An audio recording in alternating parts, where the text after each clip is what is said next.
बांधवांनो, जय मल्हार. या महाराष्ट्र सरकारचा पहिल्यांदा जाहीर निषेध. तुम्ही घाबरले हे आम्हाला माहित होतं, पण इतके की तुम्ही रात्री आमच्या सगळ्या सहकाऱ्यांच्या घरी जाऊन आतंकवाद्यासारखं त्यांना अटक करणं सुरू केलं. माझ्या घरी सकाळी 4 वाजेपासून इथं पोलीस येऊन बसले. आमची तब्येत ठीक नाही. तुम्ही अटक करायचं तर दिवसायानं काल अटक करायची, सकाळी अटक करायची. हे रात्री तुम्ही रात्री बेरात्री आमच्या लोकांच्या घरी जाऊन त्यांच्या परिवारामध्ये, आजूबाजूच्या परिसरामध्ये दहशत निर्माण करायचा प्रयत्न करत आहेत. ही कोणती पॉलिसी आहे पोलिसांची? म्हणजे सरकार काही सांगेल आणि पोलीस काही करतील, चांगल्या गोष्टी नाहीत ह्या. तुम्ही रात्री 12 वाजता संचारबंदी लावता जिल्ह्यात.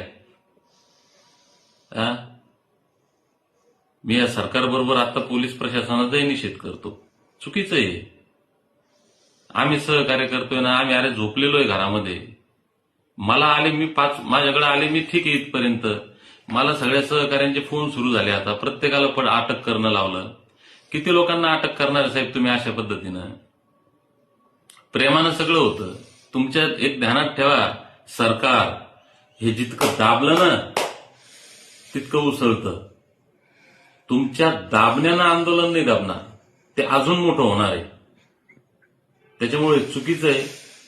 राज्यभरातून जे बांधव आज जालन्याच्या दिशेने येणार आहेत त्यांना नम्र सूचना आहे. पोलिसांनी अटक केलं तर अटक व्हा, पण पोलिसांसोबत वाद घालू नका. आपल्यामुळं कोणाला त्रास होईल असं वागू नका. रस्त्यात रहदारीवर काही अडथळा होईल असं काही करू नका. पोलिसांनी आपल्यावर किती अन्याय केला तरी आपण सौजन्यानं वागू, कारण आपली लढाई एका दिवसाची नाही.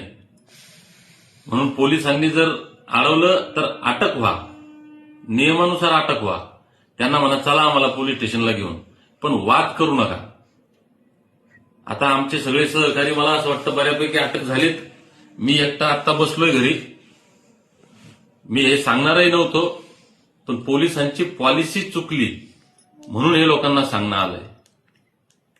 पोलिसांनी जरी किती चुकले तरी आपण आपलं संविधानिक मार्गानं, शांततेच्या मार्गानं आणि संयमानं हे आंदोलन लढू. महाराष्ट्रातल्या जनतेनं ठरवायचंय. ही अशी दडपशाही तुम्ही पाहिली कधी? विचार करा बांधवांनो. जय मल्हार. कर बंद.